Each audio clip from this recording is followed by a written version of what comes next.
Hello friends, आज मैं आपसे बिल्कुल नहीं पूछने वाला कैसे हो, क्योंकि मुझे मालूम है कैसे हो सकते हो, क्योंकि कल के बहुत सारे कॉल्स आए हैं, मेरे पास मैसेजेस आए हैं। सीईटी की इन्फॉर्मेशन आप लोगों को भी मिल गई होगी। युवाओं के साथ धोखा, सीईटी के नुकसान भुगतेगा राजस्थान। जी हाँ, सीईटी को मैं इस वीडियो में अगले 2-4 मिनट में समझाने वाला हूं, तो ध्यान से समझिएगा कि आप सबको किस तरह से नुकसान होने वाला है, क्या दिक्कतें हैं, क्योंकि मैंने कल से इसके ऊपर पूरी स्टडी की है। पूरा जो सिस्टम पहले आना था अब आया, उसमें क्या चेंजेस हो गए और कहाँ दिक्कत है, वो मैं आपको सबको बताऊंगा यहाँ पर, तो ध्यान से सुन लीजिएगा।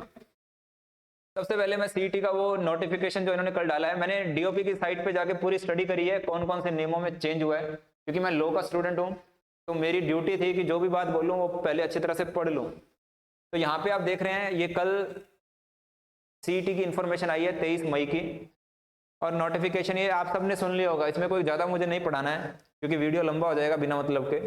ये अकेला कहता क्या, देखिए इसके लिए इन्होंने अलग से नियम बना लिए हैं। आप इस अगर आप जाएंगे डीओपी की साइट पे तो आपको मिलेगा the Rajasthan subordinate and ministerial services CET rule 2022, आपको मिल जाएगा वहां पर जाकर। बाकी कहानी वैसी है, इन्होंने नॉर्मल बताया है कि कौन लेगा क्या लेगा, सारी पावर्स बता दी इन्होंने, ठीक है, जो हमारे काम की नहीं है फिलहाल, क्योंकि मैं जहां आपको लेके जाना चाहता हूं इन्होंने बता दिया। यहां पर आपको ध्यान देने वाली बात है, ध्यान देंगे यहां पर। अब एक एक वर्ड मेरा ध्यान देंगे। सबसे पहले तो सीईटी लाया क्यों गया था और सीईटी क्या करने वाला है आप लोगों के साथ, वो ध्यान दें। The common eligibility test to be post specified in schedule 1 और शेड्यूल 2। शेड्यूल 1 और शेड्यूल 2 लास्ट में दिए हुए हैं, आप लोगों ने भी देख लिए होंगे, कुछ खास नहीं है वहां पर, कुछ वैकेंसीज की डिटेल है, ठीक है। मेन मुद्दा यह है कि इन्होंने क्या लिखा, shall be held by the board at least once in a year. साल में एक बार आपका ये सीईटी का एग्जाम होने वाला है, ठीक है जी, ये बात आप ध्यान देंगे। जो सीईटी के स्कोर हैं वो 1 साल तक, जी हाँ 1 साल तक वैलिड रहेंगे, ऐसा इन्होंने कहा। कितने साल तक? जब आपका रिजल्ट आ जाएगा उससे 1 साल तक ये वैलिड रहने वाले हैं, ध्यान देना मेरी बात को। अच्छा, उसके बाद आपके काम की बात अभी फिलहाल नहीं है, उन्होंने कहा कि उसकी लिस्ट आ जाएगी। अब आगे देखिए क्या लिखता है, ये मजे की बात सुनिए। सीईटी आया क्या था जो केंद्र सरकार ने पिछले साल बोला था, there shall be no restriction with regard to number of attempts to appear in the CET. कहता सीईटी में ना अपीयर जितनी बार मर्जी हो, कोई दिक्कत नहीं है। अच्छा, बहुत अच्छी बात है। अभी तक हालांकि अच्छा कुछ भी नहीं है, फिर भी मैं बोल रहा हूँ, candidate will have opportunity to improve their score in CET. कहता सीईटी में ना अपने स्कोर बढ़ा लेना। अच्छा, बढ़ा लेंगे जी। Best available score of candidate prior to forthcoming examination for the post included in schedule 1 schedule 2 shall be valid.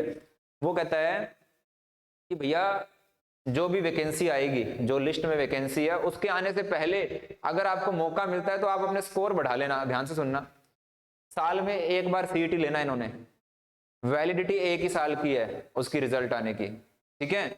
और उसको बेस्ट कैसे कर लोगे, जैसे अगले साल सीईटी लेगा तो पिछले साल के स्कोर तो खत्म ना, तो बेस्ट किसको करोगे।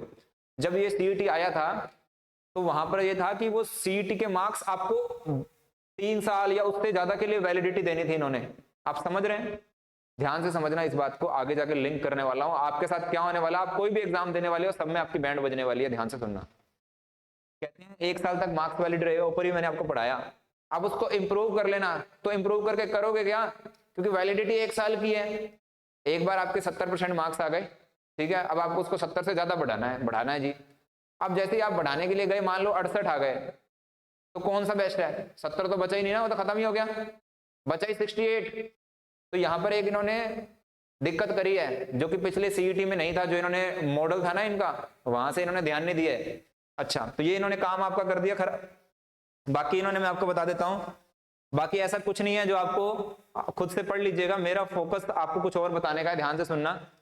ये इन्होंने लिस्ट दी हुई है, ये सारी वैकेंसीज हैं, ध्यान से सुनना। ये है ग्रेजुएशन लेवल वाली। अब आप सोचिए कौन कौन सी वैकेंसी में आपको दिक्कत होने वाली है।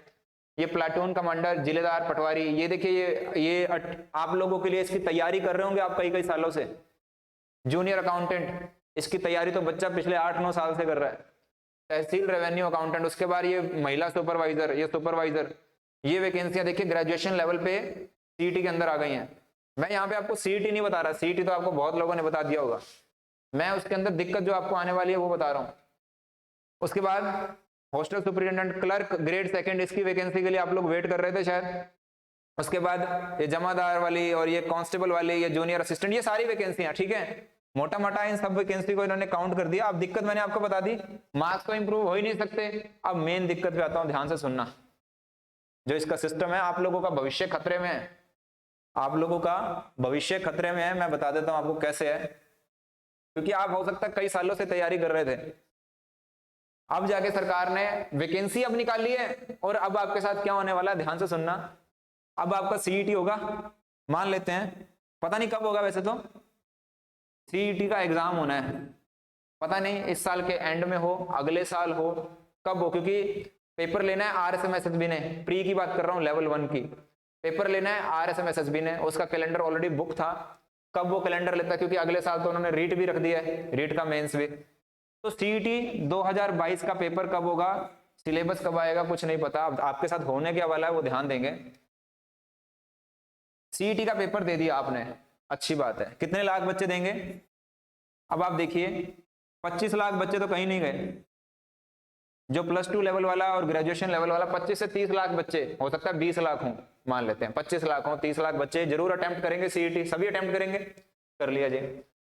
अब मैथ्स पूरा ध्यान से सुनना, कि ये गणित आपको समझना जरूरी है, ये गणित आपका समझना जरूरी है सर। अब ध्यान से सुन लेना, खतरनाक बताओगे बिल्कुल। ये 25 लाख बच्चे आए, ठीक है। अब इन 25 लाख बच्चों में से, ध्यान से सुन रहे हैं ना आप, इन 25 लाख बच्चों में से जूनियर अकाउंटेंट की वैकेंसी लेते हैं, ध्यान से सुनना। जूनियर अकाउंटेंट में 2000 पोस्ट हैं, जूनियर अकाउंटेंट में 2000 पोस्ट हैं। इन 25 लाख में से, ध्यान से सुनना, इन 25 लाख बच्चों में से इन्होंने कहा कि जूनियर अकाउंटेंट में 2000 पोस्ट हैं, तो मल्टीप्लाई बाय 15, कि 30,000 आप बच्चे सिलेक्ट कर लो, उसका एग्जाम लेंगे सेकंड लेवल पे। ध्यान से सुनना।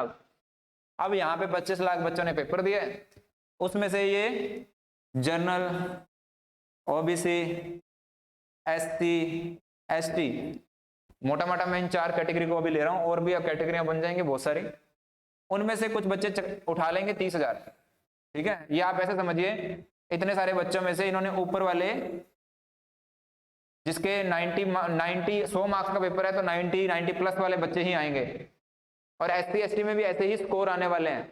ध्यान से सुनना, यही 30,000 बच्चे इन्होंने चुन लिए जूनियर अकाउंटेंट के लिए।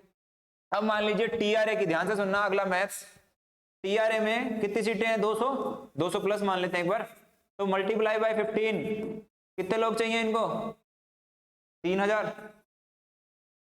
अब इस 30,000 में से 3,000 जो और टॉप के थे बच्चे, यानी कि ये वाले बच्चे, सिर्फ इतने बच्चे, जो कि शायद होंगे 95 नंबर वाले, 92 नंबर वाले, 90 नंबर वाले, मतलब आप समझिए ऊपर के 3,000 लोग, ये ऊपर के 3,000 लोग टीआरए के लिए जा रहे हैं, ये ऊपर के ही 3,000 लोग जूनियर अकाउंटेंट के लिए जा रहे हैं।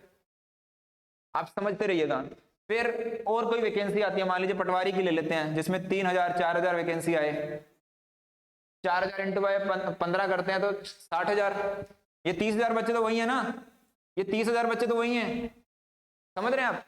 मतलब ये ऊपर के ही बच्चे, हो सकता है ये एक ही बच्चा जो बिल्कुल टॉप का था, ये सारी वैकेंसीज में घूम रहा है, ये सारी वैकेंसीज में घूम रहा है, सभी वैकेंसी में इसको चुन लिया गया, लगेगा तो एक ही जगह जाके, ये मान लीजिए इसने जूनियर अकाउंटेंट लिया, बाकी वैकेंसी में क्या होगा पता नहीं अभी फिलहाल, है ना, उसकी सीट खाली हो जाएगी तो कैसे भरी जाएगी उसका पता नहीं। पर एक सबसे बड़ा नुकसान हुआ, आपको ये कहा गया कि आप एक बार पेपर दीजिए, आपको बार बार किराया नहीं भरना, आपको ये नहीं करना, आपको वो नहीं करना, पर आपको नुकसान पता चला, आप 1 साल के लिए बंद, खत्म, कोई पेपर नहीं, कोई फ्यूचर नहीं, कोई कुछ नहीं। और राजस्थान में क्या लगता है आपको, वैकेंसी तो चुनावों के टाइम पे आएगी। मेन बात तो आप ये समझिए, वैकेंसी चुनावों के बाद आनी है। अगर आपका ये वाला सीटी खराब गया तो अगले 3-4 साल गया, काम लग गया आपका, अगले 3-4 साल आपके लिए क्या है, कुछ नहीं है, क्योंकि वैकेंसी तो चुनावों के टाइम पे आएगी। सरकार बदलते ही वैकेंसी निकालनी नहीं, सीईटी करवाते रहो, कोई मतलब नहीं है। सीईटी करवा दिया, नौकरियां कहां है आपके लिए। आज तो सरकार को ये होता है ना, नौकरी देनी होगी कि सीईटी करवा लिया, आपको देंगे, कब देंगे पता नहीं। तो अब आप सोच लो, सीईटी देते रहो, अदरवाइज आपके लिए कुछ भी है नहीं, ठीक है। तो इसीलिए मैं आपको ये गणित समझा रहा हूं यहां पर, ये गणित आपके कितने काम का है, कि ये बच्चों का क्या होगा, इन बच्चों का कुछ भी नहीं, फ्यूचर खराब हो सकता है। पिछले 3-4-5 सालों से ऑलरेडी तैयारी कर रहे थे, अगले 3-4-5 साल और गए। तो इसीलिए मेरा यही आपको था कि ये गणित मैं आपको समझा दूं कि ये गणित अब आपको देखना है, चाहे आप, तो इसीलिए सीईटी आप लोगों के लिए खतरनाक है, आप लोगों के लिए नुकसानदायक है। पता नहीं कब ये वैकेंसियां पूरी करेगा, कब नहीं करेगा, पर आपका काम जरूर खराब करेगा इतने समय की मेहनत। तो इसीलिए सीईटी, मेरा पर्पज था आपको बताना कि सीईटी आपके एग्जाम इस साल तो कम से कम, जो अगले वैकेंसी का टाइम है, इस साल सीईटी नहीं आना चाहिए। मैं गवर्नमेंट से भी यही दरख्वास्त करता हूं इस वीडियो के माध्यम से कि इस तरह से मत करिए, क्योंकि बच्चा का अगर एक पेपर खराब हुआ तो उसके बेसिस पे आप सारी उसकी, मतलब आप समझिए उसका चांस ही खत्म हो गया। ठीक है, तो ये सीईटी नहीं आना चाहिए, ये मैंने आप लोगों को समझा दिया। अब आप लोग मिलकर सरकार को कैसे कन्विंस करते हैं, ये आप लोगों पे है। तो इसी के साथ अच्छा करिए, आप लोगों का कैरियर अच्छा बने, मैं तो यही दुआ कर सकता हूं। इसीलिए मैंने ये पूरे नियम कायदे पढ़े और आप लोगों को संक्षिप्त में समझाने की कोशिश करी। उम्मीद करता हूं अगली बार जब मैं वीडियो बनाऊं तो किसी अच्छी न्यूज के साथ बनाऊं। तब तक के लिए टेक केयर, बाय बाय।